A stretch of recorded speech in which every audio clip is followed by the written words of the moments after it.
Striker Scorpion 82 is now sponsored by Warhammer Combat Cards, a card battle game featuring your favourite Citadel miniatures from the 40k universe. Build your army decks, dominate opponents in player versus player action, collect and upgrade cards to fit your strategy, improve their power and unlock unique traits. Choose from all 40k factions, take part in campaigns based on iconic 40k battles, rise to the top of the leaderboard and win glory. Free to download and play. Link is in the video description below or on the channel homepage, and by using the unique link it helps support the channel. Thanks and enjoy the game.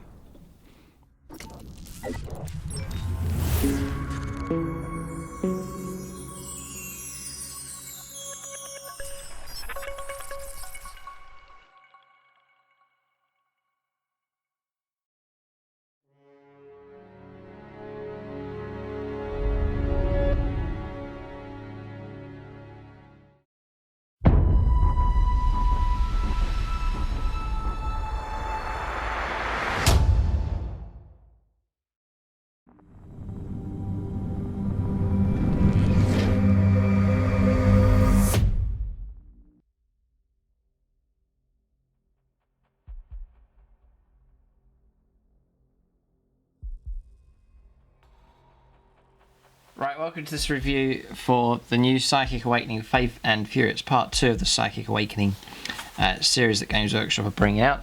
So this video here will be a full review. We'll flick through the fluff and the pictures at the start, and then we'll get into all of the details here, all the extra rules and so on that are in this book. Some very interesting stuff for Chaos Space Marine players for sure, and also for Space Marines, Black Templars in here. I'm sure there's a lot of people would have wanted to have seen Black Templars get their own codex supplement. I think they should have done. They're popular enough for people to collect, but Games Workshop have decided instead to incorporate the rules into this Psychic Awakening Part 2. But that's the way it is, but at least they've got some kind of treatment. They've got their own relics and stratagems and so on. There'll be specific units covered in this book also. But this book has come through early from Games Workshop, so a big thank you to them for sending that through. You can check out gamingfigures.com, they're the channel sponsors. They do 40k and other gaming systems at a discounted rate. So, yeah, more of a focus on Space Marines and Chaos Space Marines. Previously it was exciting stuff for Eldar and Drukhari, but there's more exciting publications to come, for sure. Now there's Blood Angels players waiting improvements, but Space Wolves as well. So that all may well be down the line here. And who knows what new models we may get and what resculpts there may be as well. Exciting stuff for sure. So, Faith Unbound, Ultramarines, Astra, Militarum, Admech all fighting against the Orks. Sort of classic matchups here. Tyranids, Battleground of Faith, just giving you the location of where this is taking place. Seeds of Corruption, so talking about the Chaos Space Marines. Darkness Descends, so Salamanders fighting away. Flames of Heresy, Wrath of Iron, Screams in the Void, looks like it's the Night Lords. Echoes of Awakening. So you do get some missions in the book as the storyline continues on. You're able to play the missions as the storyline progresses. So Unhallowed Ground, Theatres of War, giving you different sort of landscapes and so on to fight on. The Stand at Saints' Wall, kind of deployment just there, and some unique stratagems for that. Underground Incursion. Yeah, I imagine these would be good fun to play. I'd have to maybe play a few of these sort of... Yeah, we could do some maybe narrative, one-off narrative games and pick out some of these missions. I'm sure it'd be good enough fun. So the Adeptus has started and Space Marines here with the rules for them. Masters of the Chapters. There's a chance to add further upgrades and enhancements to the characters that you have in your Space Marines force. We'll see if any of these are any good. So there's chapter litanies here for your chaplains. So specific to each chapter. There's chapter command, stratagems, extra warlord traits and relics also. So we'll cover all of these here. And this is a review video but also like a Tactica as well. So I'm going to pick out the ones that I think are pretty good. So for the White Scars then, this is for bonuses that you can give to your chaplains, alternate litanies that you can give to them. So strike off the head. Yeah, the page opposite includes chapter-specific litanies for your Space Marines chaplains. These litanies are personal to each chapter and reflect their background and mentality. Many a chapter chaplain will recite these prayers to better imbue their brothers with a fighting spirit. So strike off the head then for White Scars. If this litany is inspiring, then when resolving an attack made by a melee weapon by a model with a friendly White Scars unit within 6, you can reroll the wound roll. Reroll wounds. God. Immediately you're off to a flying start here. Here's the battle intensifies against chaos. They're pulling out some great litanies here for the chaplains. That's like really good. So I'd definitely go for a chaplain if you're going to get that kind of benefit. The only downside is the roll off. That's the dangerous part of that, is that it's not guaranteed. Imperial Fist, Fortress of Resolve. So I've kicked the chaplain out of my list to see if this changes my mind. If this litany is inspiring, then resolving an Overwatch attack made by a model and a friendly Imperial Fist unit within 6 of this model, a hit roll of 5 or 6 scores a hit. Yeah, it is good. That is really good. Yep. Salamander's Selfless Saviours. If this litany is inspiring, friendly Salamander's units within 6 of this model can perform heroic interventions as if they're a character. Again, useful enough. Iron Hands, Medusan Furore. If this litany is inspiring, add 1 to the strength characteristic of models in Iron Hands units whilst within 6 inches of this model. Again, very, very good. Very straightforward, very powerful here. And then March from a Crag for Ultramarines. If this litany is inspiring, when an advanced roll or charge roll is made for a friendly Ultramarines unit within 6, you can reroll any or all dice rolls of once. Just rerolling ones, not reroll any dice. Sounds okay, perhaps a weaker one. I guess if you're on the dreaded ones, that can help protect against that and save your command rerolls and command points and so on. Raven Guard Swift as the Raven. If this litany is inspiring, select one friendly Raven Guard unit within 6 of this model. The unit can shoot in a turn in which it fell back. If the unit can fly, it can charge in a turn in which it fell back. Yeah, that one's really good as well. But White Scars there is pretty good. Reroll wounds. Excellent. Close combat, yeah, brilliant. Okay, so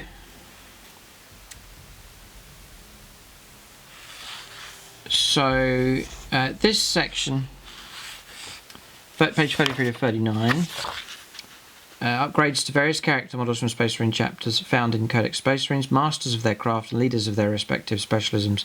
They are the upper echelons of the Adeptus Astartes, powerful, influential heroes capable of leading and assisting their brothers in war.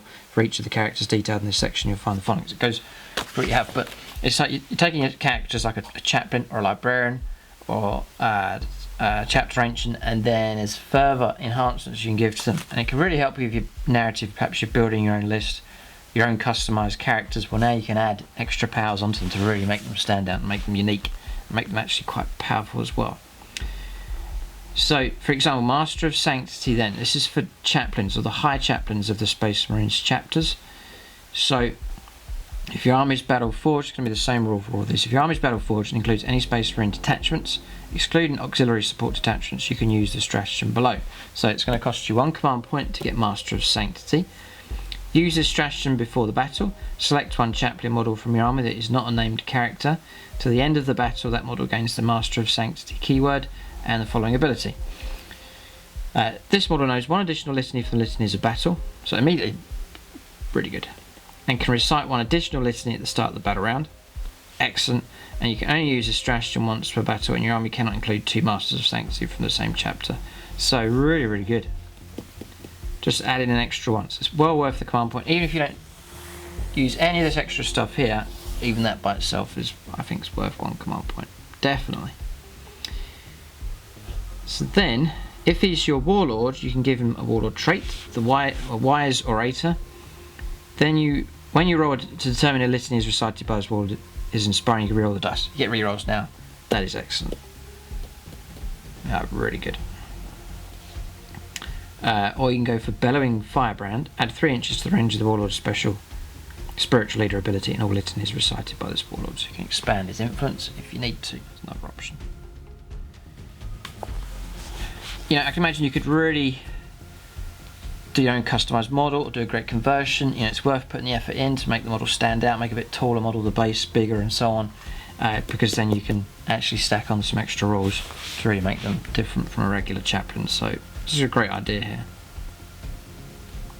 So you're getting the relics, the Sacrosanct Rosarius. It's a 3+ invuln save. Again, excellent.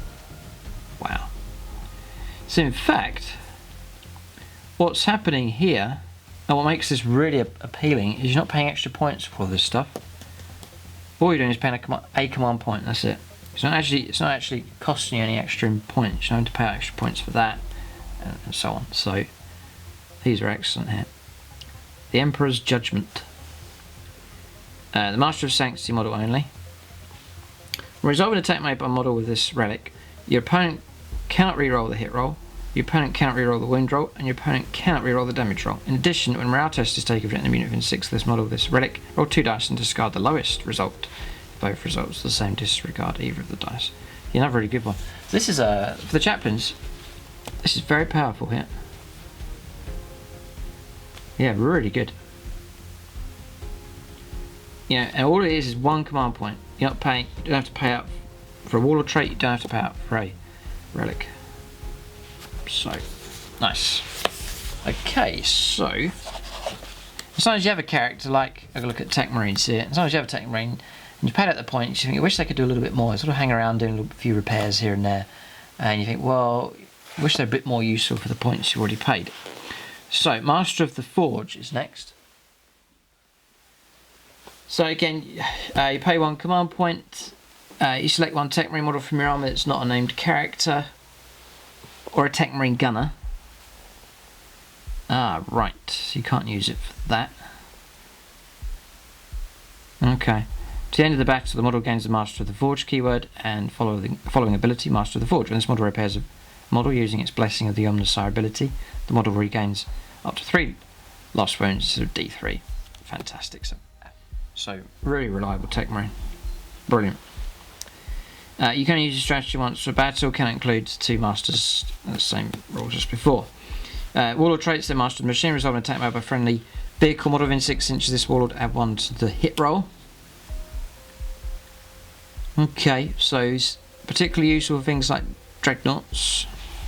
Warden of the Ancients, add 1 to the strength and attacks characteristics of friendly chapter dreadnought units also within 6 inches of this warlord. Wow. Yeah, great. There's no you sometimes on reviews I've gone through stratagems and you know half of them sort of a waste of time, they're rubbish, but here they're all useful, these options. This is how it should be done. These are really good here. Relics of the Forge, so Mortis Machina or Machina. Master of the Forge model with a power axe only, so you swap that out. You then get +3 strength, AP -3, D3 damage, resolve an attack made by this weapon against a vehicle unit. If the saving throw is failed, that unit suffers 1 mortal wound in addition to any other damage, so it's quite a potent axe. Or you can go for the Endurant Protector. Master of the Forge model only, add 1 to the toughest characteristic of model of this relic. Model of this relic has a 4+ invuln save as well. Yeah, excellent. Because Tech Marines struggle with, don't have invuln saves usually, so all of a sudden you can get one from Master of the Forge. Yeah, I would I will be using some of these, I reckon. For sure. Yeah, those 2 are really good. Those 2 for Imperial Fists. And even the Red Scorpions as well. Yeah, even in the Apothecary here as well. The upgrade. Right, Librarian. I've kicked the Librarian out of my Imperial Fists list as well. He's on the verge of coming back. There's a few powers I've tried. But maybe you can take a Chief Librarian. It costs you 1 command point, same as usual. It gains Chief Librarian. This model knows 1 additional psychic power, excellent, and can attempt to deny 1 additional psychic power from their chosen discipline. Right. So it knows an extra power, but it can't manifest that extra power, I don't think. It just knows it. Yeah. So then your standard Librarian would then manifest 2. And deny 2 here now, because you can deny an extra 1. So that's fine. Psychic Mastery. When a psychic test is taken for this warlord, the first time in a phase, add 1 to the total. Yeah, useful enough. Try to make Smite Garth, need a 4 instead of a 5. Highest Scholar of the Librarius. This warlock can generate psychic powers from any discipline they can know powers from, rather than generating psychic powers from only one discipline. So you can pick and choose. That may well be what you're after if you're trying to go for a certain combo that works. Relics then. Avinculum Vitae. It's the 4 swords. You swap it out and you get +1 strength, even -3, D3 damage. Resolve an attack made by with this weapon.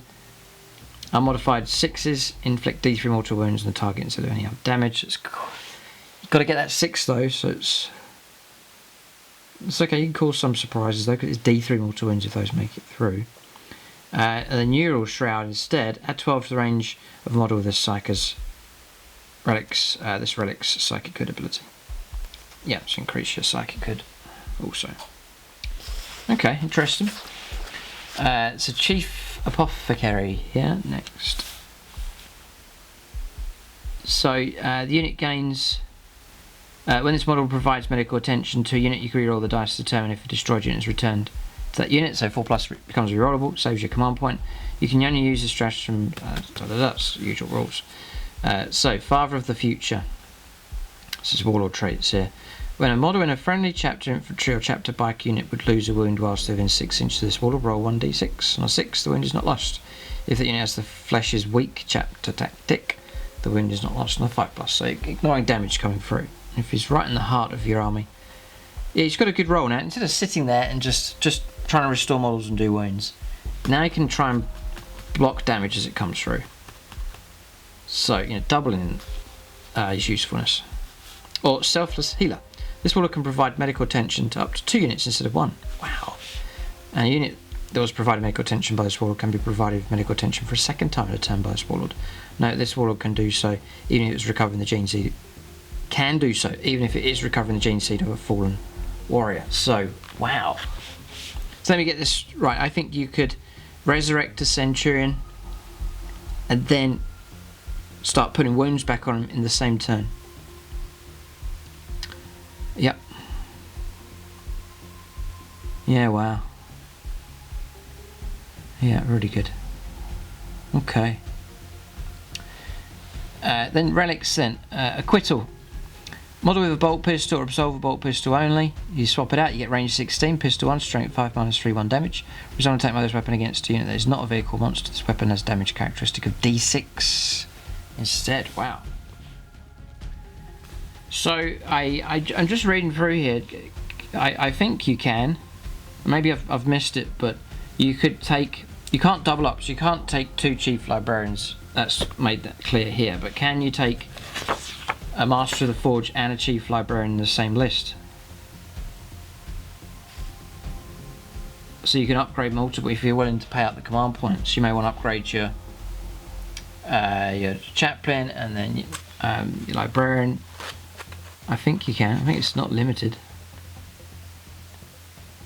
Yeah, I think so. Which is very useful actually. Yeah, okay, interesting. If you know the answer to that, leave it in the comment section below. I think you can. You can't double up, as I said, but I think you can take multiple upgrades here for different characters, as long as they're not named characters.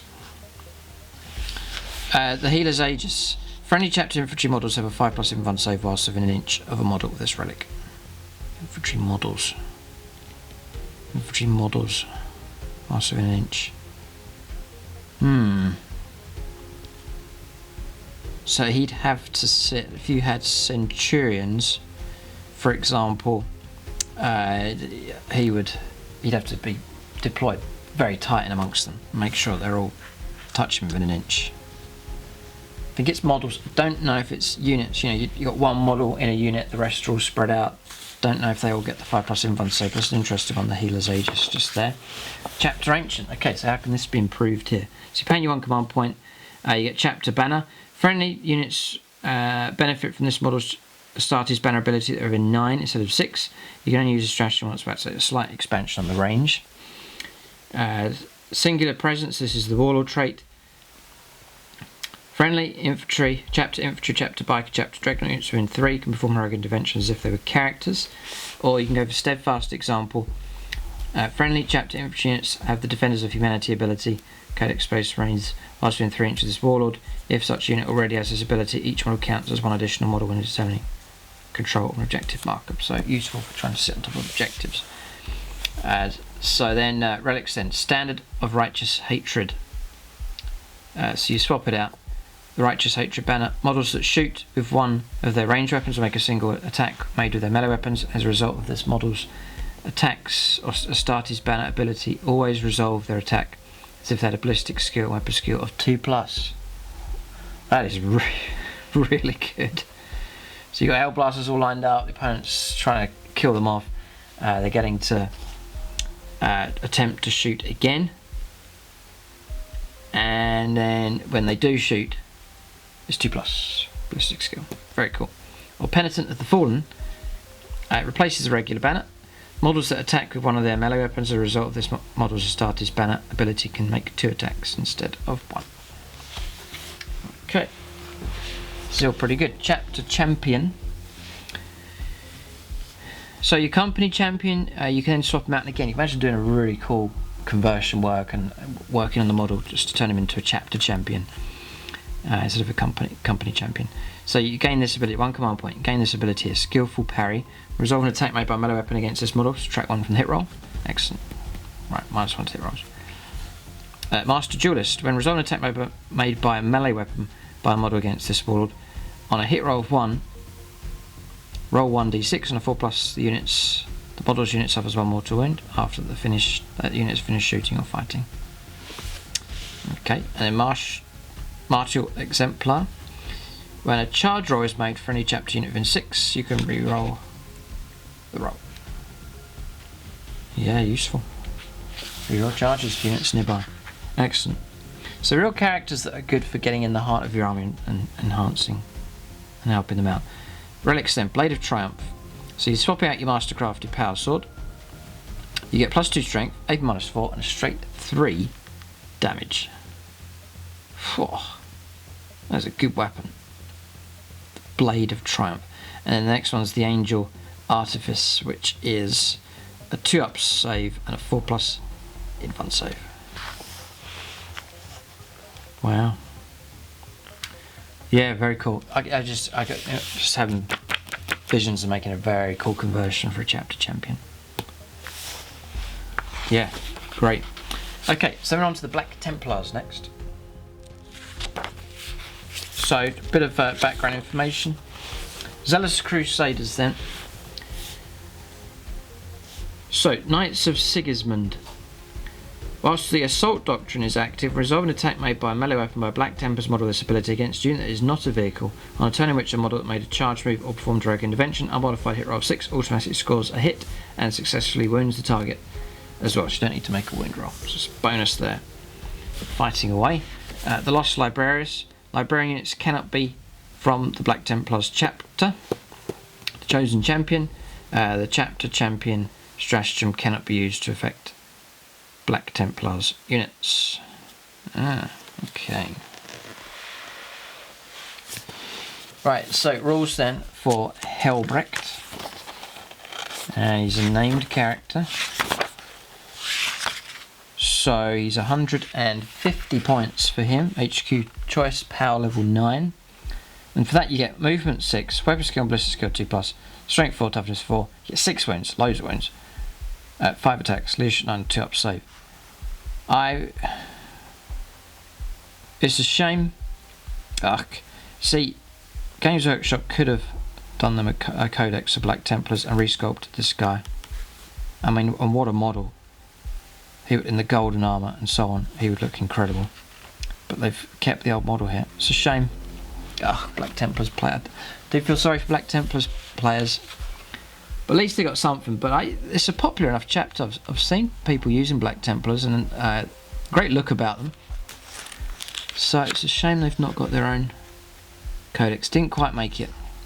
But and this model here would look great as a resculpt, and would have paired up nicely with the release of this new publication. But then the old model here, it's not. It still looks very cool. I mean, it's still a nice model. It's not miles out of date. Still a good model for sure. 5 attacks, leadership 9, 2+ save, so brilliant stat line. Only one per army, frag and crack grenades, Sword of the High Marshals, and a combi melter. So combi melter, usual rules for that. Sword of the High Marshals, +1 strength, fighting strength 5, A -3, D3 damage. When the bearer fights on a turn in which made a charge move or performed direct intervention, it gets D3 extra attacks. So that's okay. And then he gets Angels of Death, Chapter Master, reroll hit rolls. Oh, reroll hit rolls for attacks made by models in friendly Black Templars units whilst within 6. There's not even vowed hit rolls, any hit rolls can be rerolled. It's very, very useful. Crusade of Wrath, add 1 to the strength characteristic of friendly Black Templars models whilst within 6 of this model.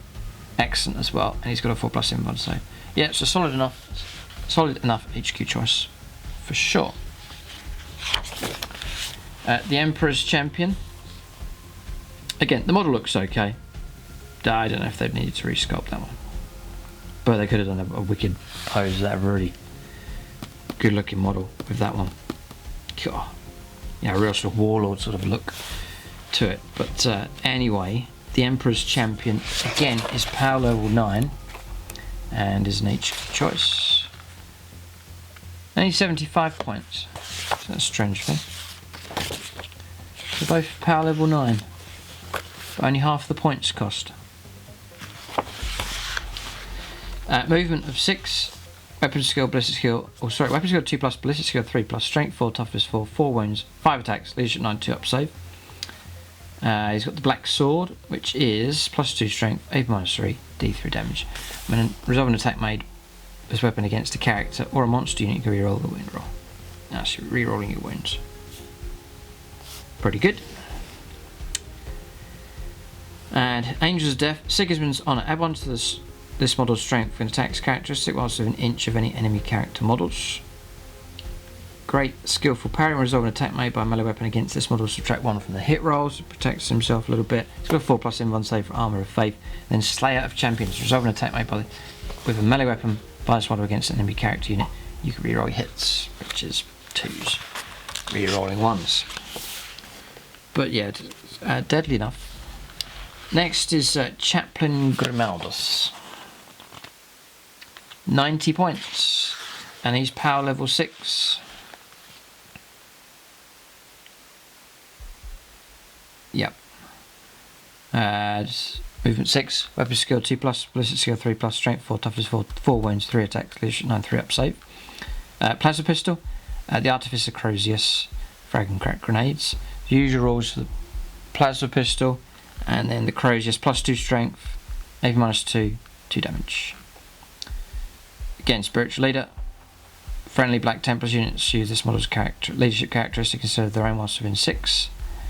Devout Puritan, this model can attempt to resist one psychic power in your opponent's psychic phase in the same manner as a psyker by taking Deny the Witch test. You've got 4+ invuln, so an unmatched zeal. Resolve an attack made by a melee weapon by a model in a friendly Black Templars unit within 6. On unmodified hit roll of 6, you can make an additional attack against the same unit using the same weapon. And these additional attacks don't generate more attacks. So you know his Litany of Hate. Standard one, I think. If this litany is inspiring, you can reroll hit rolls for attacks made by melee weapons by models in this friendly Black Templars unit whilst within 6. And either 2 litanies from the Litanies of Battle, see Codex Space Marines, or 2 litanies from the Litanies of the Devout, page 49. At the start of the battle round, this model can recite 2 litanies it knows that have not already been recited by a friendly model that battle round. Roll 1d6 on a 3+, the recited litany is inspiring and takes effect until the end of the battle round. Okay, so it probably makes sense to go through these now, just whilst we're looking at this unit. So, Litanies of the Devout. Yeah. And remember, it's got access to 2. Litany of Divine Protection. If this litany is inspiring, select 1 for any Black Templars unit within 6. When a model in that unit would lose a wound, on a 5+, the wound is ignored, so try and add a bit layer of protection. Useful enough. Psalm of Remorseless Persecution. If this litany is inspiring, then when resolving an attack made by a melee weapon by a model in a friendly Black Templars unit within 6, reroll a wound roll of 1. So it's okay, can perhaps help out there. Vow of Retribution. If this litany is inspiring, subtract 2 for the leadership characteristic of models from enemy units within 6 of this model. It's okay. Fires of Devotion. If this litany is inspiring, select one friendly Black Templars unit within 6 of this model. If the unit makes a charge move or performs heroic intervention, add 1 to the attack's characteristic of models in that unit until the end of the turn. Yeah, +1 attack. Useful. And then Fervent Acclamation.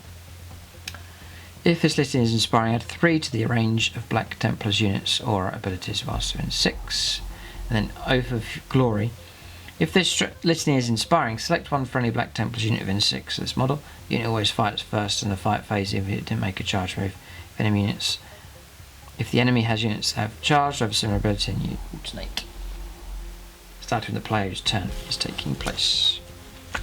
So yeah, they're okay.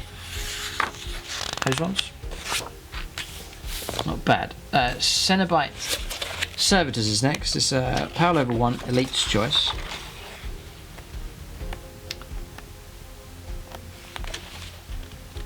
£2 points each, including war gear. They've always been a cheap unit, those ones. Movement 5, weapon skill, ballistic skill 5 plus, strength 3, toughness 3, 1 win, 1 attack, leadership 6. 4 up save though for them. They've got a close combat weapon, which is just the usual, and it's unit 3.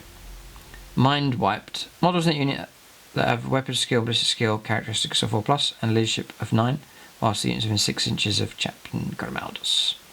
The Chaplain's retinue. If your army is battle forged, this unit does not take up a slot in its attachment that includes Chaplain Grimaldus and the Relic of Hell's Reach. When a model in a friendly Black Templars unit within 6, this unit would lose a wound as a result of a mortal wound. Roll 1d6 and a 4 plus wound is not lost.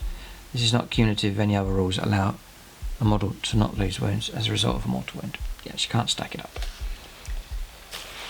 Okay, that's your Cenobite Servitors. And then next, the Crusader squad. 13 points each, usual Space Marine cost. Neophyte or Scout is like 11 points. And it's 5 to 20 models per unit. So a lot of this is already sort of standard space. This is your troops option here. But what's different to standard Space Marines of these is you can mix in your Neophyte or sort of Scout models in with this. Unit consists of 1 Sword Brother and 4 Initiates. You can additionally contain up to 5 Initiates. You can additionally contain up to 5 Neophytes or up to 10 Neophytes. I used to love the large units of the Scouts all mixed in. It used to look very, very cool. So that's your options. You know, the rules for all of those usual rules, and it gives you the loadouts that you can do there also. So any Initiate can be equipped with a chainsaw instead of a bolt gun. Any Neophyte can be equipped with one of the following instead of a bolt gun, a shotgun or a combat knife. If this unit contains fewer than 10 models, one Initiate can be equipped with one of the following instead of a bolt gun, a power axe, power fist, power maul, power sword, and one weapon from the heavy weapons list. One weapon from the special weapons list. If it's 10 or more models, one Initiate can be equipped with one weapon from the special weapons list instead of one bolt gun, and so on and so on. The Sword Brother can be equipped with 2 weapons from the sergeant weapons list instead of one bolt, pistol, and bolt gun. Just giving you all your options just there. So covered listings of devotion. Warlord traits then for the Black Templars here. Oathkeeper. Number 1. This warlord can perform heroic intervention if the enemy units within 6 of them instead of 3. When doing so, they can move 6 instead of 3. So, yeah, potentially useful enough. Quite rare in games I've found, but it's there if it's needed. Epitome of Piety. This warlord can attempt to resist one psychic power in your opponent's psychic phase in the same manner as a psyker by taking Deny the Witch test. When a Deny the Witch test is taken, this warlord add 1 to the total. Paragon of Fury. After this warlord finishes a charge move, each enemy of an inch, roll a d6 on a 2 plus, it's a mortal wound. Interesting one. Master of Arms. This warlord always fights first in the fight phase, even if it didn't charge. If the enemy has units that have charge or have a similar ability, then alternate choosing units to fight with, starting the player whose turn is taking place. Yeah, useful enough if you're going to go for more combat style. Inspirational Fighter. Resolve an attack made by a melee weapon by a friendly Black Templars unit in 6 of this warlord. Non-modified wound roll of 6. Improve the armor penetration characteristic of that weapon for 1. Well, by 1. So AP minus 0 becomes AP minus 1, for example. It has to be melee weapon though. Then Frontline Commander. When a friendly Black Templars unit within 6 of this warlord advances or makes a charge move, add 1 to the advance roll or charge roll. Yeah, useful. give it a little bonus to try and get into close combat. So then Games Workshop have given you a page of stratagems. So remember, you've got your standard Space Marine Codex, and then now you've got 8 here that you can use. So I hope some of these are good. I hope they're all good, because you've only got 8 here to use. So hopefully these are good ones. Now, how would you go about getting cards here then for these? Maybe you can't, because it's just not a supplement. You're not getting your card deck. But maybe they have produced the cards and you're able to get them somehow, I'm not sure. But anyway, it's only a page. Abhor the Witch, 1 command point. Use this stratagem from your opponent's psychic phase. When an enemy psycho model manifests a psychic power in 24, any Black Templars units from your army, after any deny witch attempts have been made, or 1d6 on 4+, that psychic power is resisted. Yeah, cool. Half a chance of blocking it, yeah, very useful actually. Crusader Relics, just lets you take an extra relic for a sergeant or a sword brother. The model can have one of the following chapter relics: Witch, Seeker Bolts, Sword of Judgment, Skull of the Cacodominus. A devout, I was going to say devout fish, devout push. Use stratagem at the start of the fight phase. Select 1 Black Templars infantry unit or 1 Black Templars biker unit from your army. To the end of that phase, the unit can pile in. When it consolidates, it can move up to 6 inches instead of 3. Okay. Start of the fight phase. Yeah, just trying to, you need to get in there quick or claim an area before the opponent's able to push in and pile in with his models, and that could be useful. Or just get more models into close combat if you're strung out. Tenacious Assault, 2 command points. Use this stratagem in the movement phase when an infantry unit that does not have the flyer battlefield key rolls of an inch of any Black Templars infantry unit from your army is chosen to fall back. Roll 1d6 on 2+, the unit cannot fall back this turn. Ooh. That's very useful. Wow. If you lock a unit down in combat and they can't get out. That is brilliant. It's not a roll off between you and your opponent, you just roll it, score what you need, and it goes off. So that's very good, that one. The Emperor's Will, next. Use this stratagem in your movement phase and a Black Templars infantry unit from your army advances. At the end of this turn, models from that unit can still shoot with their pistol weapons and the unit can still charge. Excellent. That's only 1 command point. That's very good. So thankfully you've got some good ones here. Oaths of Honour, 1 command point. Use this stratagem in the fight phase. Select a Black Templar scout unit from your army that made a charge move. It was charged this turn. To the end of that phase, when resolving an attack made by a melee weapon by a model in that unit, you can reroll the wound roll. Rerolling wounds for scouts. Okay, if they need to. Vicious Riposte. Vicious Riposte, I believe. 1 command point. Use a stratagem in the fight phase when a Black Templars infantry unit from your army is chosen as the target of an attack. To the end of that phase, resolve an attack made against that unit. An unmodified save roll of 6 for the attacking model's unit suffers a mortal wound after the unit is finished fighting. Any 6s they roll is mortal wound. It's an interesting one. It's just 1 command point. It's one of those ones where you just add it on to the fight. Shock and Awe, 1 command point. Use your stratagem in your charge phase. Select 1 Black Templars infantry unit from your army that has disembarked from a land raider crusader this turn. To the end of that turn, enemy units cannot fire Overwatch that selected unit. God. When resolve an attack against that unit, it's -1 from hit rolls. Excellent. Very cool. 1 command point. Yeah. Okay. Not bad at all. There's some pretty good ones there. So then relics then. Crusader's Helm. Add 3 to the range of a model with this relic's aura abilities to a maximum of 12. In addition, at the start of your movement phase, select 1 friendly Black Templars unit that has a Combat Doctrines ability. C Codex Space Marines, and is within 6 inches of this model.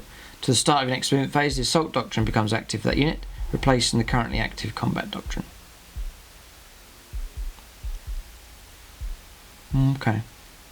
So yeah, tactically it's there if you need it. Useful enough. And a bit of help in close combat that can be done. Witch Seeker Bolts. Select 1 bolt weapon this model is equipped with. C Codex Space Marines. When the bearer shoots with this weapon, You can choose for it to fire a Witch Seeker round. If you do, you can only make one attack with this weapon, but that attack can target a psychic character, so you're trying to snipe off a character. Even if it's not the closest enemy unit. Resolve an attack made by a Witch Seeker round against a Psycho. If a hit is scored, the target suffers D3 mortal wounds, in addition to any other damage. Very useful if you're trying to pick off the last couple of wounds, for sure. The Witch Seeker bolts. The Aurelian Shroud is next. Once per battle, at the start of the battle round, a model of this relic can unveil the Aurelian Shroud. To the end of the battle round, models in friendly Black Templars have a 4+. Black Templars units have a 4+ invuln save whilst they're within 3 inches of model of this relic. That is an exceptionally powerful relic. 4+ invuln save. And it's for to the end of that battle round, and it's just models in Black Templars units. So you could protect a whole load of dreadnoughts or vehicles, whatever it is, with that. That's an excellent one. That's a relic, there's no cost. Start the battle round, once per battle. Yeah. So, turn 1, if you're not going first, your opponent's got a ton of firepower, you can activate that. That one's brilliant. Ancient Breviary here. It's not bravery, it's breviary or breviary. Chaplain model only. When a roll is made to determine if a litany is recited by model this relic is inspiring, you can roll 2d6 and discard one of the results. Skull of the Cacodominus. Once per battle, after a psychic power has been manifested by an enemy psychic unit within 12, or psychic model within 12 of a model of this relic, roll 1d6. On 2+, that model suffers d3 mortal wounds after the psychic power has been resolved. Yeah, nice stuff. And the Sword of Judgment. So you replace the model with a power sword or one mastercrafted power sword. So you just pay 4 points for a power sword. You then swap it out. You take the Sword of Judgment. You get +1 strength, 8 -3, and a straight 3 damage on that one. That's excellent. Yeah, it's pretty potent here for Black Templars. Not bad at all. Yeah, I've covered the points values for them. I'll call these out because a lot of people often ask me to. So, tactical objectives, then ones that are unique for the Black Templars. And I guess there must be cards come out for these if you're going to shuffle these into your deck. So, decisive action. Score 1 victory point for each enemy unit destroyed as a result of an attack made by a melee weapon by Black Templars model from your army this turn, to a maximum of 3 victory points. Score an additional d3 victory points if the enemy warlord was one of those units. Yep, it's just points killing stuff. It's fine. Forthright surety. Score 1 victory point for all Black Templars units from your army made a charge, move, or performed heroic intervention this turn. It's encouraging again to get stuck in where it hurts.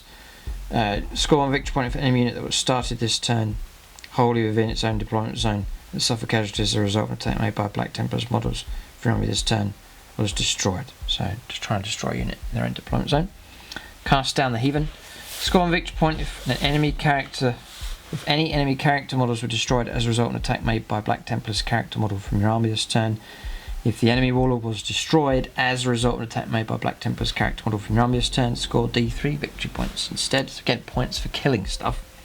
And then aggressive manoeuvre. Score 1 victory point if there are no Black Templars units from your army within your deployment zone at the end of your turn, encouraging you to get stuck in. And then dictating the flow.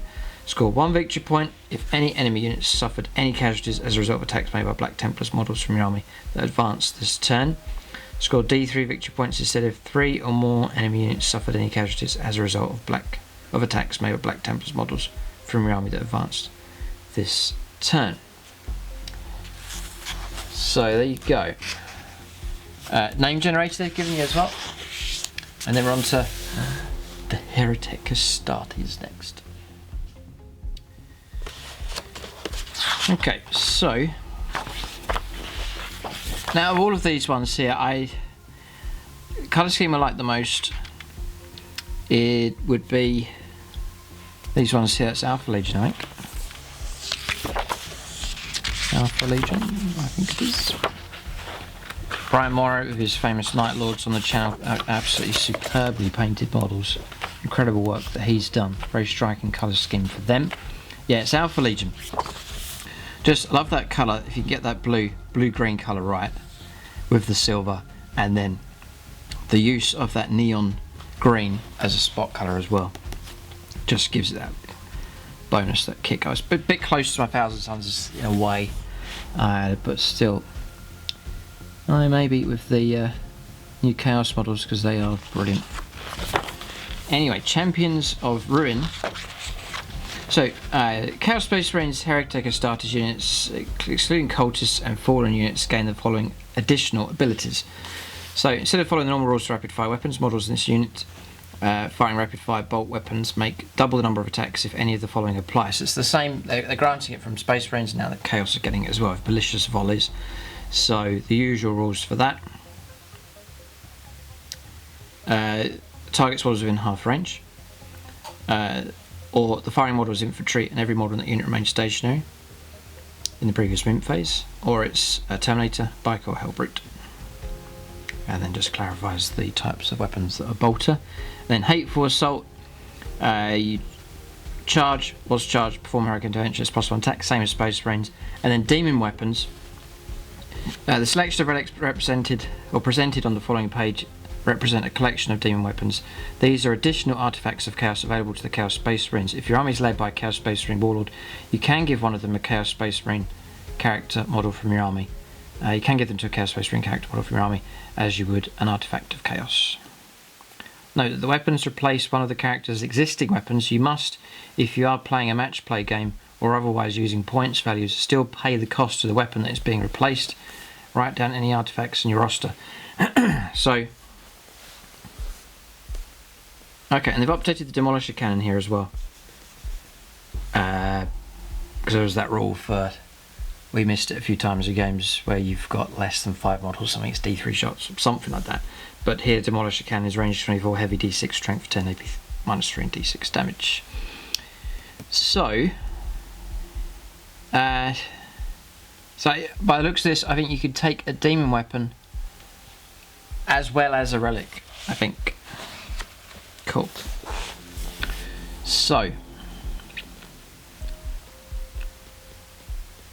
yeah, there's a rule here. Artifacts of Chaos listed here all have the following ability in addition to any of the rules listed here. Demon weapon. In the fight phase, when this model is chosen to fight with this for the first time that phase, roll 1d6 and a 1. The model suffers a mortal wound. It cannot use the weapon further that phase. And on 2+, the model can fight the weapon as normal. So, a Ko'ak the Boundless. Zinch, model with a power sword, Hellforged sword or force sword only.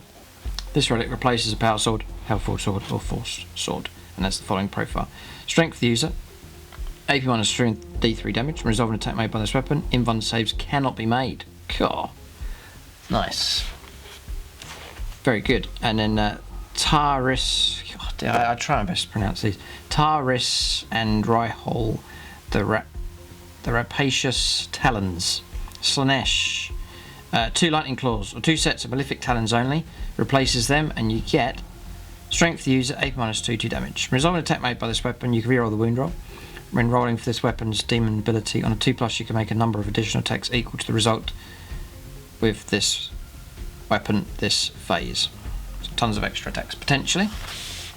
Zael the Wrathful, Khorne model with a power sword or Hellforged sword only.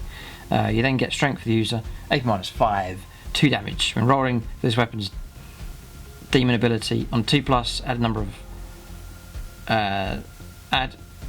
a number to this weapon's strength characteristic equal to the result till the end of this phase. Yeah. Yeah, interesting. Yeah, clever rules here. This is good. A Goholak's Fist of Decay for Nurgle. Replaces a power fist, ×2 strength, AP -3, 3 damage. It's -1 to the hit roll, and an unmodified wound roll of 2+ is always successful. Wow. And then Olokka, the Black Axe, model with a power axe, force axe or demonic axe only. You get strength user, AP 0, 1 damage. Sounds terrible. When resolving an attack made by this weapon, an unmodified wound roll of 4+ inflicts 1 mortal wound on the target in addition to any other damage. So, ability to cause mortal wounds. That. So yeah, they all seem fine, those ones there. So Word Bearers is the first heretic Let's start his legion here. So talking about keywords, order traits, stratagems, artifacts, tactical objectives, name generator. Okay, so we'll go into warlord traits then. Okay, so number 1, Voice of Lorgar. Add 3 to the range of this warlord's aura abilities. For example, Lord of Chaos. Quite standard. Exalted Possession. This warlord gains the possessed and demon keywords. So it's like your 5+ in 1. So add 1 to the strength and attacks characteristic of this warlord, and add 1 to the warlord's move characteristic. So, you know, again, I'm thinking like a bit of conversion work you could do. You could build a character around the special rules. You get rewarded with the special rules, and as you try and make your conversion, your model look different from the standard model. So that'd be like idea for one just there. Demonic Whispers. If your army is battle forward, roll 1d3 before the battle begins, and you gain a number of additional command points equal to the result. Once per battle, if this warlord is on the battlefield, you can re-roll a single hit roll, wound roll, damage roll, saving throw. Yep, useful enough, that one. Master of the Union. Add 1 to your attacks characteristic of models in friendly word bearers demon units whilst within 6 of the warlord. Again, useful as well. Definitely useful, that one. Diabolist. When the warlord would lose a wound, roll 1d6, adding 3 to the result. If that wound would be lost as a result of a mortal wound, on a 6+, the wound is not lost. And then Sacrilegious Regeneration. Add 1 to the warlord's wound characteristic, and at the start of your turn, the warlord regains d3 lost wounds. Brilliant. Yeah, some great ones there. Some stratagems as well. I'm sure these will be fun. And, you know, starting to make your legion unique, away from standard Chaos Space Marines, and now you're starting to get a bit more uniqueness of these stratagems as well, which is great. So Dark Pact, 1 command point. Use the stratagem at the end of your movement phase when a word bearer's character model for your army attempts to summon a unit of demons to the battlefield using a demonic ritual. When making the summoning roll for that attempt, you can re-roll the dice, and this character model will not suffer any mortal wounds for rolling doubles or triples. 1 command point for Malevolent Covenant. Use the stratagem in your psychic phase after word bearer's psychic unit from your army fails a psychic test. The power is automatically manifested by the psychic unit at the minimum required warp charge value, and without a double being rolled, and cannot be resisted by a Deny the Witch attempt. After resolving the effects of the psychic power, the psychic unit suffers a mortal wound. Cannot be resisted by Deny the Witch. Useful. Yeah. Apostle of the Dark Council, 1 command point. Use the stratagem before the battle. Select 1 word bearer's priest model from your army. That model gains the following ability: Dark Council. This model knows 1 additional prayer from the prayers of the Dark Gods, and can chant 1 additional prayer at the start of the battle round. Similar to the chaplain getting extra. Yeah. You can only use this stratagem once per battle. Yeah. Again, useful. Getting the most out of your model. Just for the use of a command point. Cursed Despoilers. 2 command points. Use a stratagem after deployment, but before the battle round begins. If a word bearer's unit for your army is on the battlefield, select 1 terrain feature other than a fortification. Units entirely on or within that terrain feature do not gain the benefit of cover to the same throw, so you curse a piece of terrain. Quite costly though, 2 command points. But, you know, might prove crucial in a particular scenario. Revered Hosts, 1 command point. Use a stratagem in the fight phase and a word bearer's possessed unit or word bearer's greater possessed unit from your army is chosen to fight with at the end of the phase. Add 1 to the damage characteristic of melee weapons. Models in the unit are equipped with +1 damage. Yeah, that's pretty good as well. Only 1 command point. Hexagrammatic Ward, 1 command point. Use this stratagem in any phase after making a saving throw for a word bearer's character model from your army. Treat the result of that saving throw as 6. Each word bearer's character model from that army can only be targeted. Can only be the target of the stratagem once per battle. And then Vengeance for Monarchia. Use the stratagem in the fight phase when a word bearer's unit of your army is chosen to fight with. To the end of the phase, resolve an attack made by a melee weapon by a model in that unit against Ultramarines unit can reroll the hit roll and the wound roll as well. It's very useful if you're up against Ultramarines. Artifacts then. Crown of the Blasphemer. Improve the invuln save of the model of this relic by 1 to a maximum of 3+. Subtract 1 from the leadership characteristic of models in enemy units whilst within 6. Yes, anything to help the save is great. So then Baleful Icon, when a charge roll is made for a charge declared against any friendly word bearers units within 6 of a model of this relic, subtract 2 from the result. That is very useful. -2 to the charge roll for enemy units. And then Book of the Reviler. Model that is not a demon model only. It's before the battle. A model of this relic can read from the Book of the Reviler. If it does, randomly generate 2 Chaos Boons for that model from the table found in the Chaos Boon stratagem. rerolling Spawnedom and Demonhood and duplicate results. Note that doing so does not cost any command points, and an enemy character, vehicle, or monster does not have to have been destroyed. The Malefic Tome, Psychic model only. A model of this relic knows 1 additional psychic power from the chosen discipline. When a psychic test is taken for a model of this relic, add 1 to the total. That's really good. Ashen Axe. It replaces a Chain Axe, and you get +1 strength, AP -2, D3 damage. Any units within an inch of this relic cannot fall back unless they have the vehicle or Titanic keyword or have a minimum move characteristic. God, he'll lock you in with the Ashen Axe. Tactically useful, very good. And then Epistle of Lorgar. Priest model only. When a model with this relic chants a prayer, you can re-roll the dice to determine that if that prayer is heard. Add 1 to the leadership characteristic of models in friendly word bearers units faster than 6. Yep, okay. Then tactical objectives. Feed the demon. 1 victory point if an enemy unit was destroyed as a result of an attack made by a melee weapon by a demon model from your army this turn. Consecrated ground. Score 1 victory point if you control an objective marker with any word bearer's character unit from your army at the end of your turn. Very straightforward. These exalt the dark gods. Score 1 victory point if any prayers chanted by your word bearers models from your army were heard this turn, or any word bearers model from your army manifests any psychic powers this turn. Again, very easy these ones. Slay the false prophets.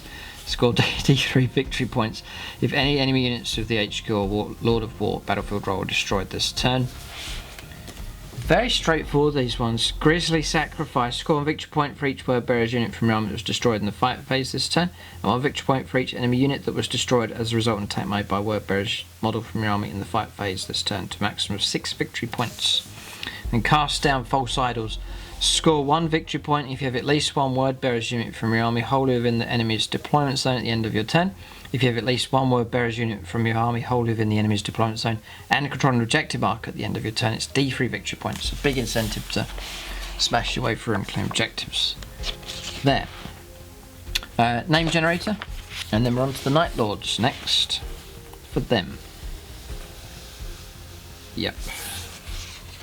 So nothing here, just as standard. So Warlord traits here. So Knight, Haunter's Curse on a 1 here. Once per battle round, you can reroll a single hit roll, wound roll, damage roll, advanced roll, charge roll, or saving throw for this Warlord. It's not per game, it's per battle round. So yeah, okay, useful.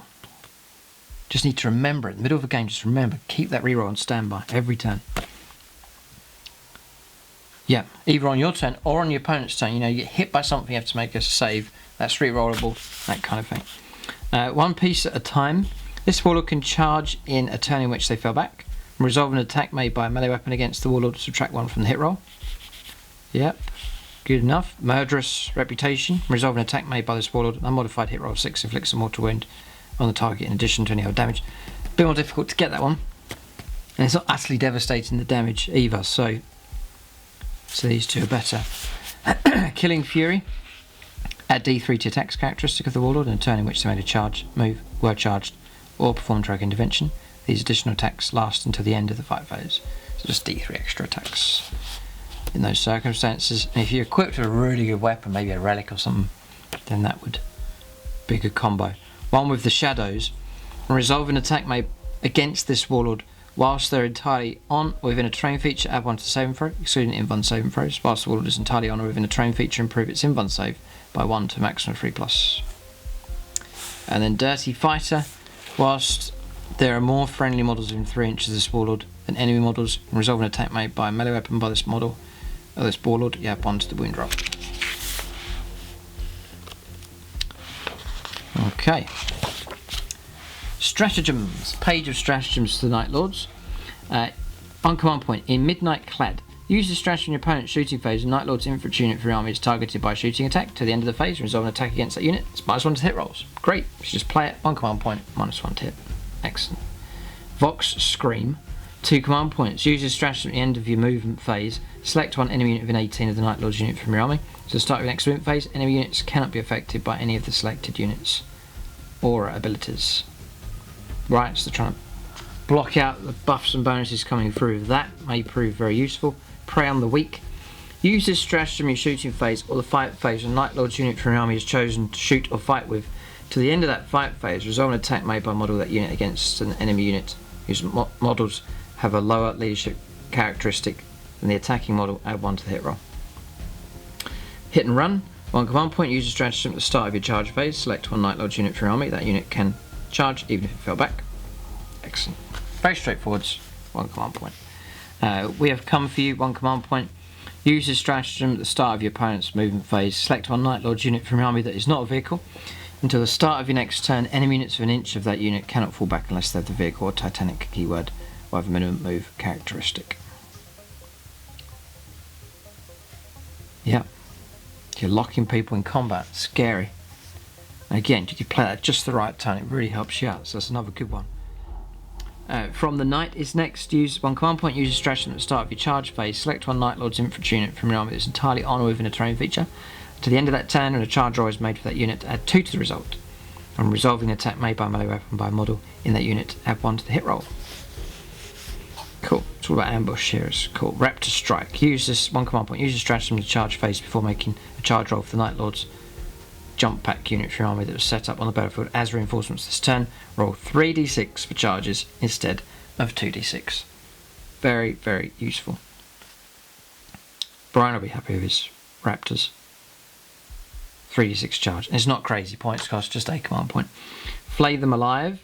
Use a stratagem in the fight phase when an enemy unit is destroyed as a result of an attack made by a Night Lord's model from your army. To the end of the turn, when a morale test is taken for an enemy unit within 12 of the Night Lord's unit, your opponent must roll 1 additional d6 and you can choose one of those dice to be discarded. That's Flay them alive, 1 command point for that one. Artifacts. So the Flayer. It's a power sword. You then get +1 strength, AP -3 and 2 damage for that one. Each model destroyed by an attack with this weapon counts as 2 for the purposes of morale. Nasty. Stormbolt Plate. Infantry model only. Model of this relic has a save characteristic of 2+. In addition, a model of this relic always counts as being in cover, even while it is not entirely on or within terrain feature. Vox Demonicus. Infantry model only, whilst enemy units within 6 of a model of this relic reduce the range of that unit's aura ability to 1 inch. In addition, enemy units that are set up on the battlefield as reinforcements cannot be set up within 12 inches of a model of this relic. It's a bit of deep strike denial there with that one. So yeah, useful enough. Talons of the Night Terror. Model that can fly only. This relic has the following profile. It is a melee weapon, +1 strength, AP -1, 1 damage. When a model of this relic fights, it makes D3 additional attacks with this weapon, or D6 additional attacks with this weapon if it made a charge move, or performed heroic intervention this turn. So lots of extra attacks, but not that scary profile. Scourging Chains. Improve the armor penetration characteristic of melee weapons a model of this relic is equipped with by 1. For example, AP0 becomes AP -1. Subtract 1 from the attacks characteristic to a minimum of 1 for enemy models whilst within an inch of a model of this relic. Yeah, that benefits the holder of the relic, but also help your other units nearby. It's going to help protect them as well. Misery of the Weak. Once per battle at the start of your movement phase, a model of this relic can drink from the misery of the meek. This model immediately regains D6 lost wounds. God. Until the end of your next turn, add D3 to the model's attacks characteristic. God, just as you need it. You can use that one. Strike as if from nowhere. 1 victory point. If an enemy unit was destroyed this turn as a result of an attack made by a Night Lord's model from your army whose unit was either entirely or within a terrain feature, or arrived as reinforcements this turn. Bringers of Terror. Score 1 victory point for each enemy unit that failed a morale test this turn, or D3 if the enemy unit was destroyed as a result of a failed morale test, to a maximum of 6 victory points. Murder in the Mind. Score 1 victory point when the unit was destroyed in the fight phase this turn as a result of an attack made by a Night Lord's model from your army that made a charge move or performed heroic intervention. Hunter Prey. Score D3 victory points if an enemy character model was destroyed as a result of an attack made by a Night Lord's model from your army this turn. Charnel House. Score D3 victory points if you control an objective marker with any Night Lord's units from your army at the end of your turn, and that objective marker was controlled by your opponent at the start of your turn. And then Genocidal Tendencies. Score 1 victory point if 2 or more Night Lord's units from your army made a charge move this turn. Very straightforward. Name generator just there. Also, and then Alpha Legion. here, which I have a soft spot for, just the colour scheme, but we'll see how good these are. So usual stuff here, we'll go straight on to their possible warlord traits. So I am Alfarius. In addition to this warlord trait, this warlord has one randomly generated Chaos Space Marine warlord trait from Codex Chaos Space Marines. If this warlord is destroyed, you can immediately select another Alpha Legion character model from your army to take their place and generate a warlord trait for them, including this one. If the mission you are playing grants victory points for destroying the enemy warlord, your opponent will only achieve that objective if all the Alpha Legion character models from your army have been destroyed. Very fluffy, very fun one to play, that one. Drive your opponent mad with that as well. I am Alfarius. Cool. Clandestine, when resolve an attack made against this warlord, it's -1 to hit roll. Headhunter, this warlord can target character units even if they're not the closest enemy unit. Resolve an attack made by a ranged weapon by this warlord, and a modified hit roll of 6 inflicts a mortal wound in addition to any other damage. Master of Diversion, at the start of the first battle round before the first turn begins, select up to 3 other friendly Alpha Legion units on the battlefield, remove them from play and set them up again. Using the usual deployment rules for those units and the mission. If you redeploy a transport model, all units embarked inside it can remain so when it is set up again. Cult Leader. Resolve an attack made by a weapon by a model in a friendly Alpha Legion cultist unit within 6 of this warlord. A modified wound roll of 6, the arm penetration characteristic of that weapon is improved by 1. For example, AP0 becomes AP -1. If you really want to use cultists and get the most out of them. Faceless Commander, once per battle at the end of your movement phase, you can remove this warlord from the battlefield and set them up again within 3 inches of a friendly Alpha Legion infantry unit, more than 9 inches away from enemy models. So it's just a relocation of the commander. So it's not really similar to the Necron ability where you can pick up the leader and a squad and transport them away. It's just the actual HQ model that gets to move with that one. So yeah, they seem okay. Let's see if there's some tasty stratagems here for the Alpha Legion. So, forward operatives. 1 command point. Use a stratagem during deployment when you set up an Alpha Legion infantry unit from your army. At the start of the first battle round before the first turn begins, you can move that unit up to 9 inches. It cannot end its move within 9 inches of any enemy models. If both players have units that can move before the turn begins, then you alternate. Conceal 2 command points. Use this stratagem at the start of your opponent's shooting phase. Select one Alpha Legion infantry unit from your army. To the end of that phase, enemy models can only target the unit if it is the closest visible target. That is really good. All of a sudden, turning an infantry unit into like a character. That is very, very useful. Really useful. It's 2 command points, so probably well worth it. You're trying to preserve and keep a unit alive. Yeah. Very good. Sabotaged Armory. 1 command point. Use a stratagem in any phase before your opponent rolls to see if a vehicle model from your army explodes. From their army explodes. If any Alpha Legion units from your army are on the battlefield, add 3 to one of the D6 rolled. The roll cannot be re-rolled. So, like a sabotage vehicle, it detonates a lot easier. Good fun. Scrambled. If your opponent rolls any Alpha Legion units from a battlefield. Yes, the opponent still rolls the dice, you don't get to roll it. Scrambled coordinates. 1 command point. Use a stratagem in your opponent's movement phase. When an enemy unit is set up on the battlefield as reinforcements before it's placed on the battlefield, the unit must be set up more than 12 inches away from Alpha Legion units from your army, rather than 9. Renascent Infiltration. 1 command point. Use a stratagem at the end of your movement phase. Select one Alpha Legion infantry unit from your army that's more than 3 inches away from any enemy models. You cannot select a unit that arrived as reinforcements this turn. Remove that unit from the battlefield. At the end of your next movement phase, you can set that unit up on the battlefield again, anywhere more than 9 inches away from enemy models. Any models that cannot be set up in this way are destroyed, and so on and so on. That's very useful. Yeah, just a relocation. It's some real good tactical ones here for the Alpha Legion. You really can catch your opponent out with these.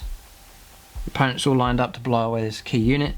You play conceal on them, and all of a sudden they've turned into a character unit and you can't get to them. They've got a unit here that you can remove from play and ambush somewhere else with. Very cool. 2 command points here for ambush. Let's see if there's any more really good ones here. Use this strategy in your opponent's movement phase.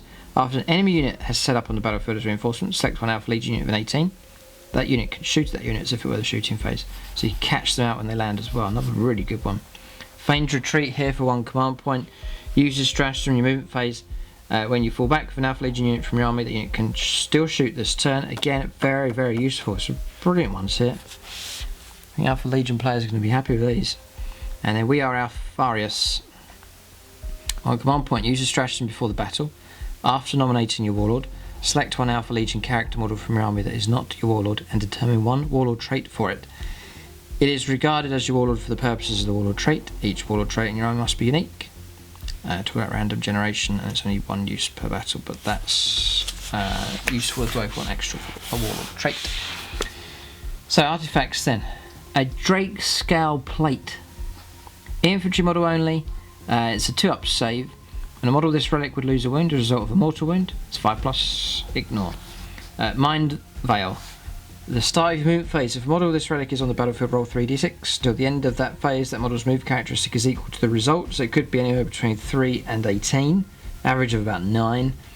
In the movement phase, a model of this relic can move across other models and terrain as if it were not there.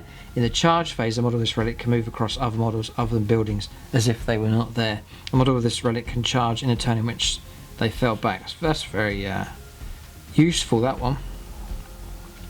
Hydra's Whale. Once per battle at the start of the battle round, if a model of this relic is on the battlefield, it can activate the Hydra's Whale to the end of the battle round. When your opponent spends command points to use a stratagem, roll 1d6. On a 4+, your opponent must spend 1 extra command point to use that stratagem, or else it has no effect and the command points spent so far are lost. So you're forcing your opponent to spend even more on their command points or stratagems. There's some real good ones here for Alpha Legion. The Viper's Bite. It's for Combi Bolter. Becomes range 24, rapid fire 2, strength 5, -3 and 2 damage. That's a good weapon, that one. Hydra's Teeth. Model with a bolt weapon only. The bolt weapon of a model of this relic are granted the following abilities. Attacks made with this weapon automatically hit the target. The weapon wounds on a 2+, unless targeting a vehicle or Titanic unit, in which case it wounds on a 6+. Units do not receive the benefit of cover to their saving throws against attacks made with this weapon. So there's a stack of benefits there. Really good. And then Shade Blade. Model with a power sword or force sword only.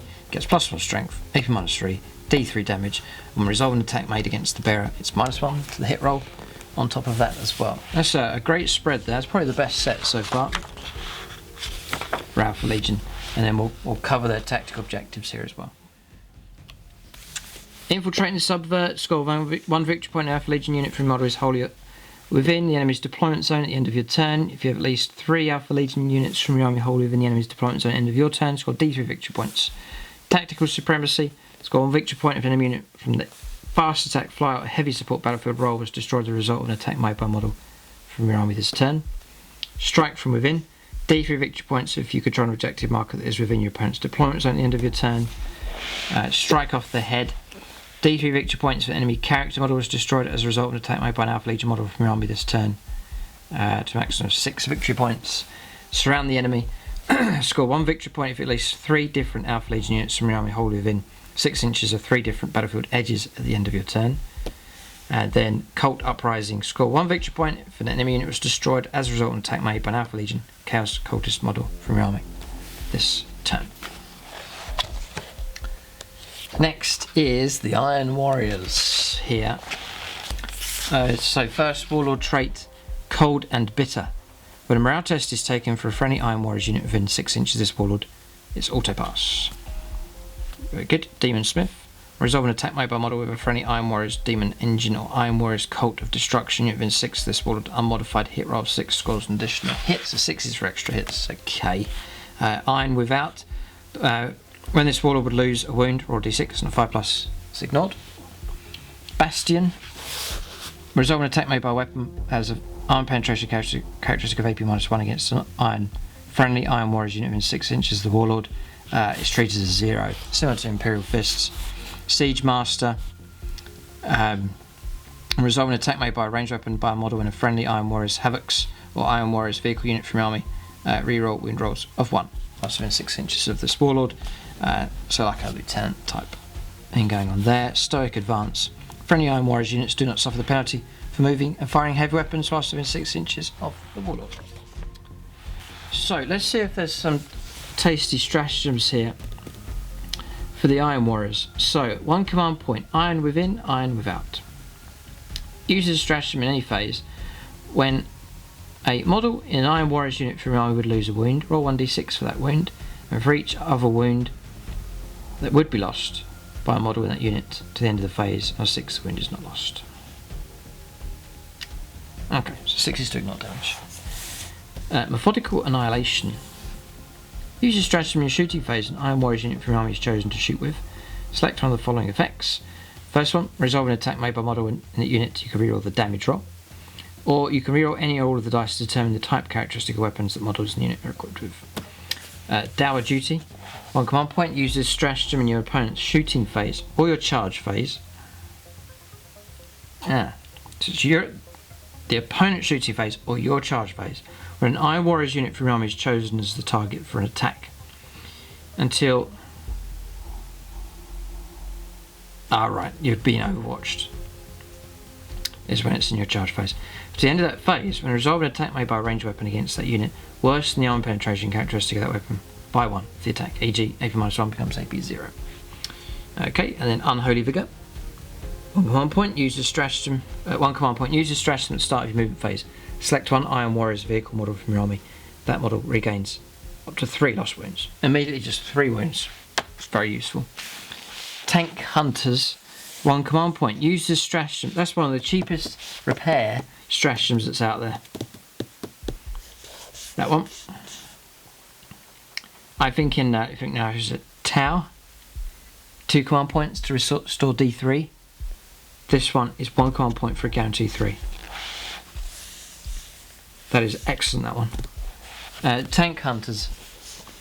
Use the stratagem in your shooting phase or the fight phase.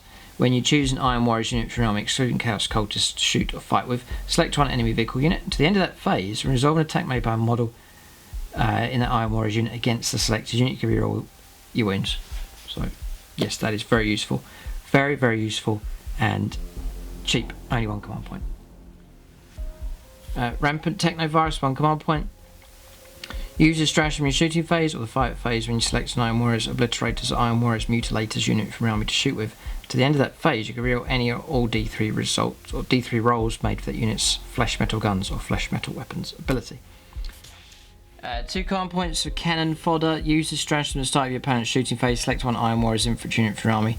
Then select one friendly Iron Warriors Chaos Cultist unit from your army, wholly within 6 inches of that unit. Now this is going to be useful. To the end of that phase, enemy models cannot target the Iron Warriors Infantry unit if the selected Iron Warriors Chaos Cultist unit is a closer visible target. That is such a cool stratagem. Oh, it's very, very cool. That is brilliant. Love that one. Bitter Enemy. Use this stratagem in the fight phase when an Iron Warriors unit from your army is chosen to fight with. To the end of that phase, resolve an attack made by a melee weapon by a model in that unit against Imperial Fist unit. You can reroll the hit roll and reroll the wound roll. Okay. Artifacts next. Siegebreaker Mace. So a power mortal or cursed Crozius only. This relic replaces the weapon. So you can select one of the profiles. You can swing, which is +2 strength, -2 and 2 damage, or you can go for smash, which is -2 strength, AP -3 and D6 damage. When the bearer fights using the smash profile, it can only make 2 attacks. Resolve an attack made with the smash profile, roll 2d6 for inflicting damage with it and discard one of the results. Still pretty good. Siegebreaker Mace. Nice. And again, as I said earlier, you can custom build your own conversion and then equip them with these unique weapons. Very cool. Right, next, Cranium Malevolus. In your shooting phase, a model of this relic can use the Cranium Malevolus instead of shooting. Roll 1d6 for each enemy vehicle within 9 inches of that model. On a 4 to 5, it's D3 mortal wounds, and on a 6, it's 3 mortal wounds. It's not one use only though. Oh, pretty good. If you're going to get in close enough.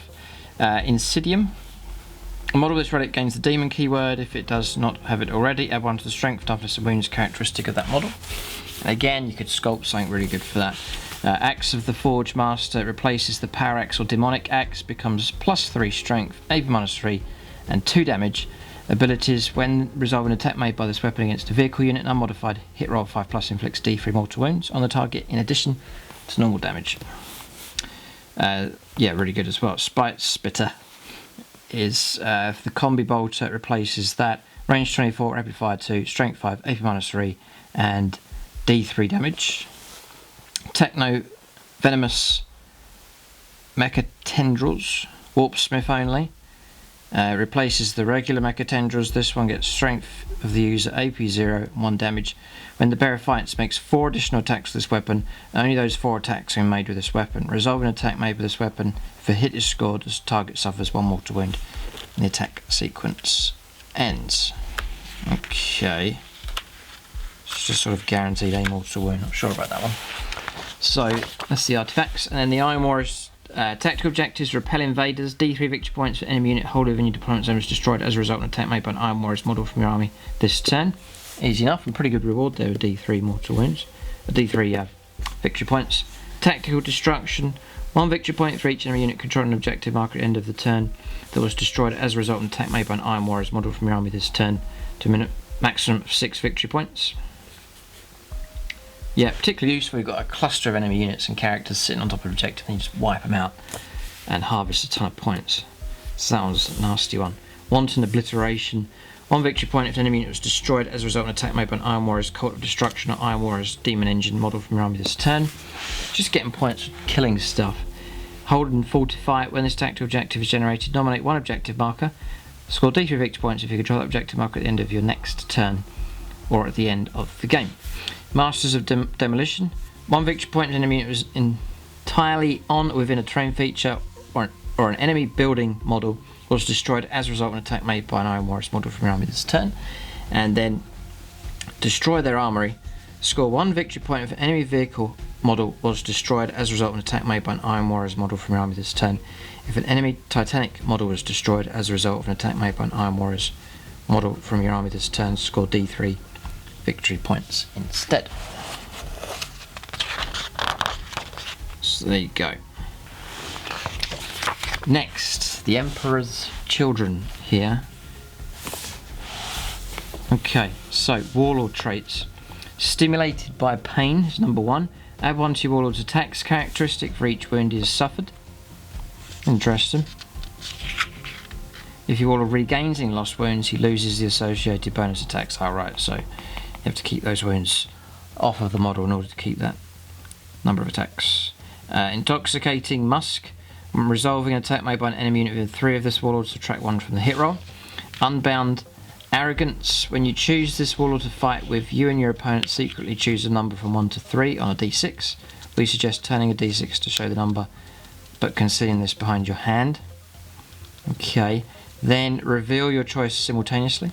If the chosen numbers differ, the Warlord can make a number of additional attacks that fight sequence equal to the number you choose. Okay. Strange one, interesting one.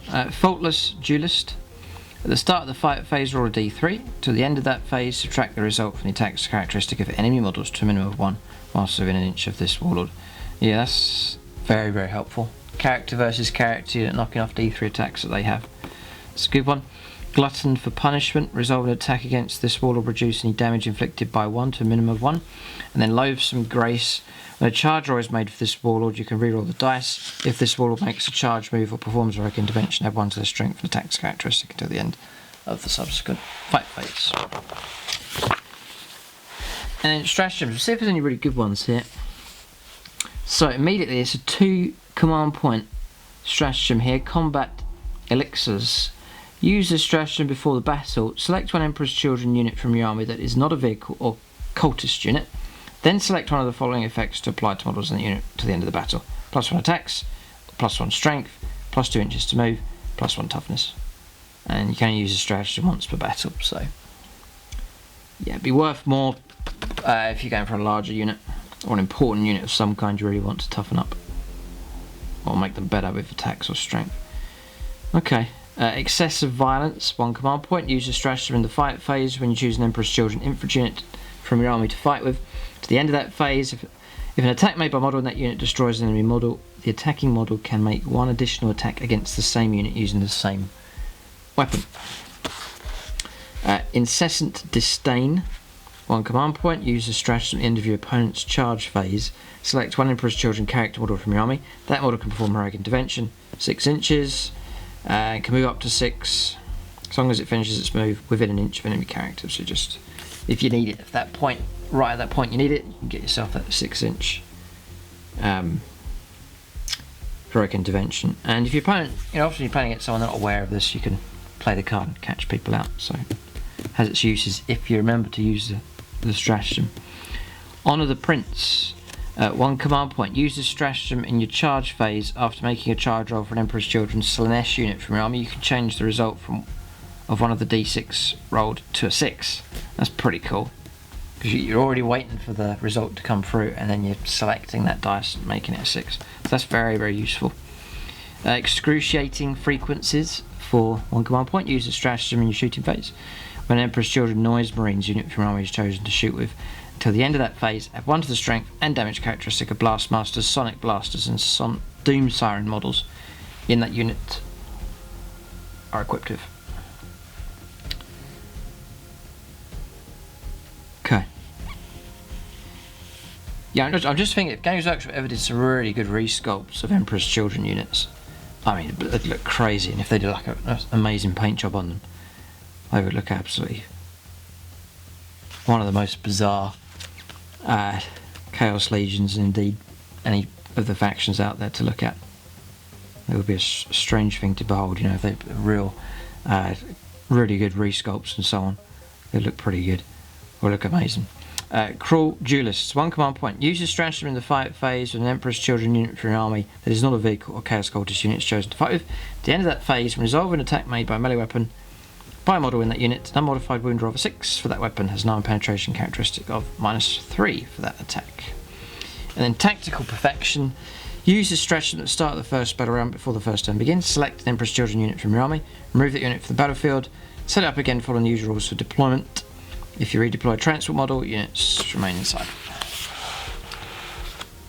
Yeah, that's useful enough. Artifacts of the Emperor's Children then. Endless Grin.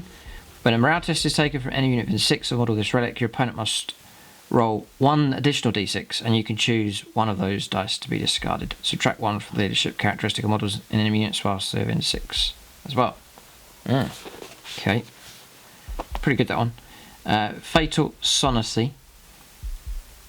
The relic is a weapon that has the following profile: range 12, assault d6, strength 6, -2, and 1 damage.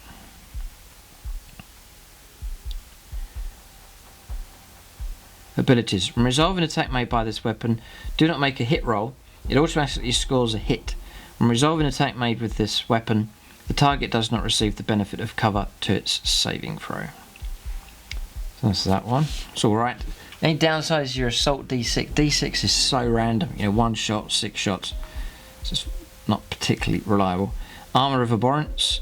Enemy units cannot fire Overwatch a model with this relic. Excellent. If an enemy unit fails morale test whilst within 6, 1 additional model flees from that unit. Anything that ignores Overwatches is gold dust. For sure. Remnant of Maravagilia.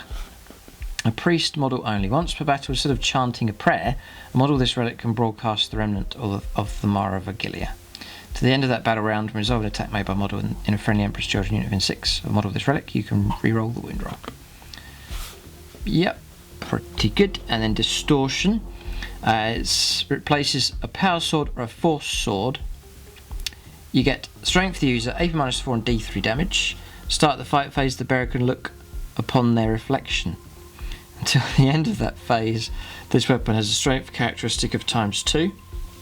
And when resolve an attack made by this weapon, subtract 1 from the hit roll. And then Raiment Revulsive. When resolving an attack made by model with this relic, you can reroll the hit roll, reroll the wound roll.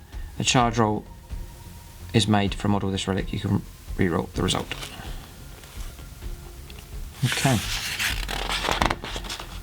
And then tactical objectives.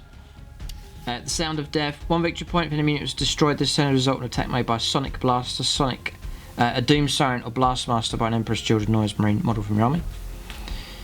Without peer, D3 victory points if an enemy character model is destroyed as a result of an attack made by an Emperor's Children model from your army. In the fight phase this turn, Taste of Despair. 1 victory point if enemy unit fails morale test whilst within 6 inches of an Emperor's Children unit from your army this turn.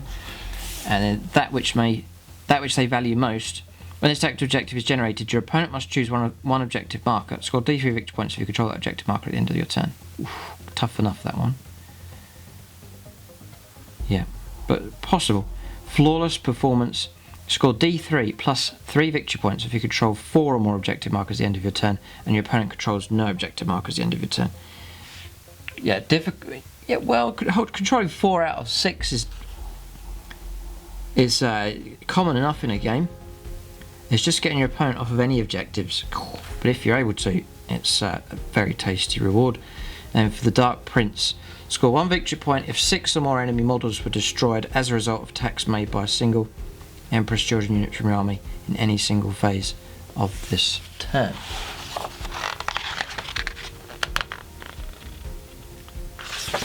Name generator. World Eaters, which is the last of the legions here. Yes. Okay, so World Eaters. And I've been painting these on commission actually. Yes, it's the World Eaters. So there's a painting tutorial on the channel, and the colour scheme is sort of a World Eaters colour scheme that's being used. So you can check that out just in the tutorial section of the channel. But what abilities do they get here? So, Slaughterborn is the first warlord trait. When an enemy character, monster or titanic model is destroyed as a result of an attack made by this warlord, add 1 to this warlord's attacks to strength. Okay, it's alright. I find just thinking about all these different warlord traits, the ones that are you inherit at the start of the game. So immediately at the start of the game you get an extra wound, and it's there throughout the game. I think are better usually the ones that are where you have to achieve it at some point during the game, and then it unlocks the power, because it just means a lot of the time you find that you're unable to fulfill it, and then it means that your warlord trait is just non-existent, just doesn't work because you haven't been able to fulfill the requirements for it. So this is one where you've got to fulfill the requirements and then you get the bonus. I prefer ones where you just immediately get some kind of bonus. Seems to be the ones I like and remember better as well. But anyway, Arch Slaughterer. At the start of the fight phase, add D3 to this warlord's attacks characteristic if there are more enemy models within 3. So this is an example over here, a better one than the friendly models. These extra attacks last to the end of the fight phase, so that's a straightforward one. Discipline, and one that you get just always, you always get it right from the start. Discipline of Khorne. Resolve an attack made by a melee weapon by this warlord against an enemy character unit, or a unit that contains any models with the wounds characteristic of 5 or more. You can reroll the hit roll and you can reroll the wound roll. Violent Urgency. When an advance or charge roll is made for a friendly World Eaters unit within 6, you can add 1 to the result. Okay, yeah, it'd be useful enough. Perhaps, especially if you're deep striking. Yeah. The True Berserker. When resolve an attack made by a melee weapon against this model, halve any damage inflicted, rounding up. And Battle Lust. This warlord can perform heroic intervention 6 inches instead of 3. When doing so, you move 6 inches. Same. Okay, it's quite a common one here in this book. And then stratagems. None of those particularly amazing, to be honest. None of them really stand out as particularly good. But we'll see if there's any decent stratagems here. Scorn of Sorcery, 1 command point. Use this stratagem in your opponent's psychic phase. When an enemy psychic model manifests a psychic power in 24 of any World Eaters units from your army, roll d6 and 4+. The effects of that power are negated. Just straight 4+. Stop the power. Excellent. That's really good. Apoplectic Frenzy. Use this stratagem during deployment when you set up a World Eaters infantry unit from your army. At the start of the first battle round, before the first turn begins, you can move that unit up to 9 inches. It cannot end its movement more than 9 inches of enemy models. If both players have units that can move before the first turn begins, the player who's taken the first turn moves their units first. I'm just saying here, with Sorcery, there seems to be, it's a number of times in this book and in a few of the other more recent productions, the ability just to block psychic powers by using stratagems. Games Workshop's starting to introduce that here. Seen this kind of card pop up a number of times now. It's fun, interesting, a shift in that direction, just to maybe balance out the power of psychic powers, or creates more of an opportunity of trying to stop it from happening. Skulls for the Skull Throne. Use the stratagem in the fight phase when an enemy character model is destroyed as a result of an attack made by a melee weapon by a World Eater's character model from your army. Gain D3 command points. Great. That's a good one. Red Butchers. Use this 2 command points. Use this stratagem before the battle. Select one World Eater's Chaos Terminators unit for your army. Add 1 to the strength characteristic models in that unit. And that unit gains the following ability. Blood for the Blood God. This unit can fight twice in each fight phase. Oh, please. Can fight twice in each fight phase instead of only once.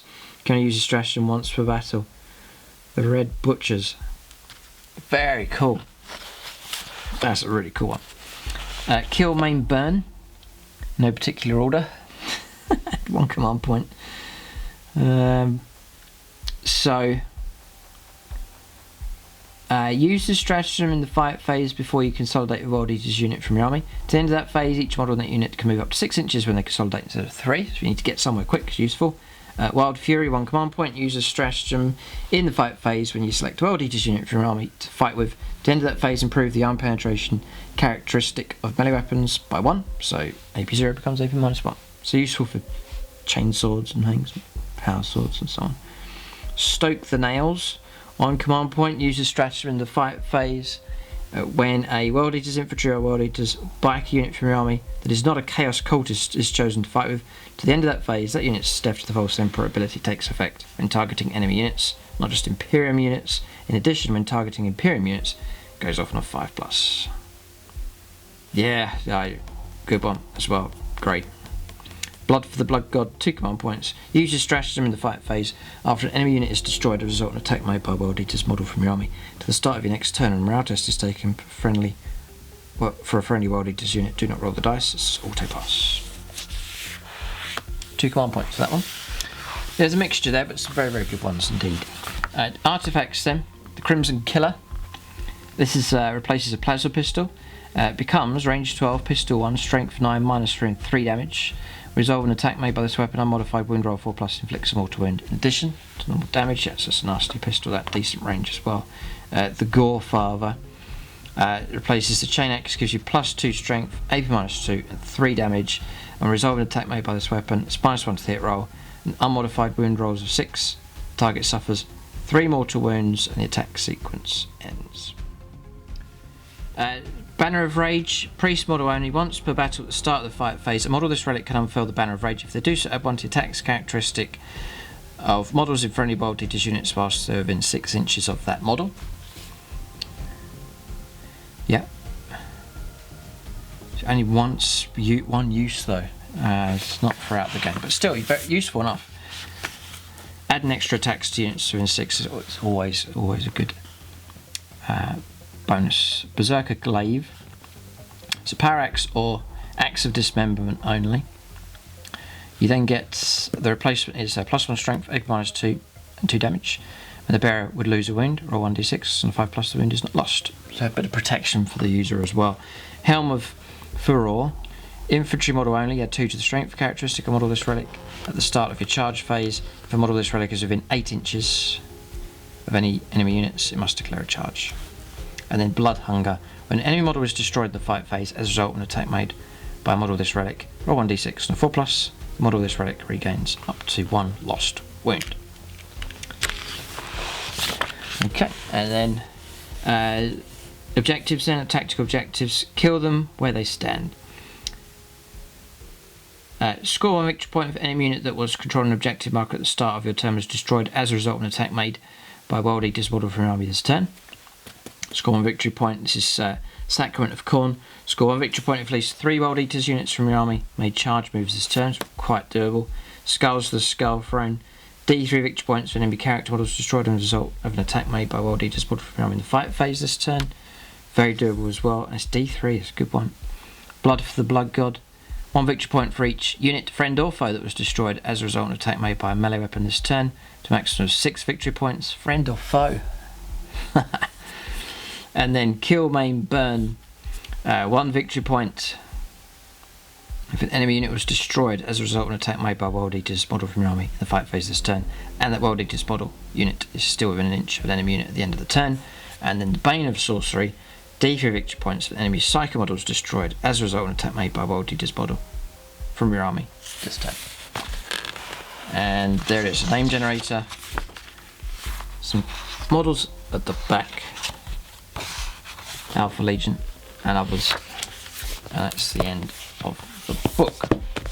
So I thought this would be quite a short review, but there's tons of stuff in here because all those Chaos Legions, all the information for them, so it's taken a while to get through those, but it's always a full review that I do, so you get to see all the information, all the stratagems and so on, just to give that in-depth review and Tactica for you to give you an idea of what to expect from inside this book. But tons of good stuff for Chaos players for sure.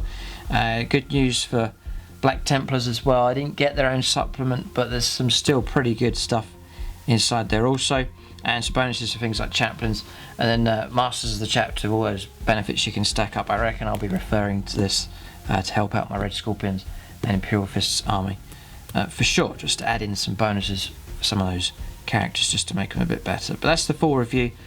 Check out gamingfigures.com for discount 40k, but thanks to Games Workshop for sending me a copy ahead of time. It means I'm able to get these reviews done and for you to see as soon as possible. That's the full review. Keep a look out for more reviews on the channel. Thanks for watching, and tune in next time.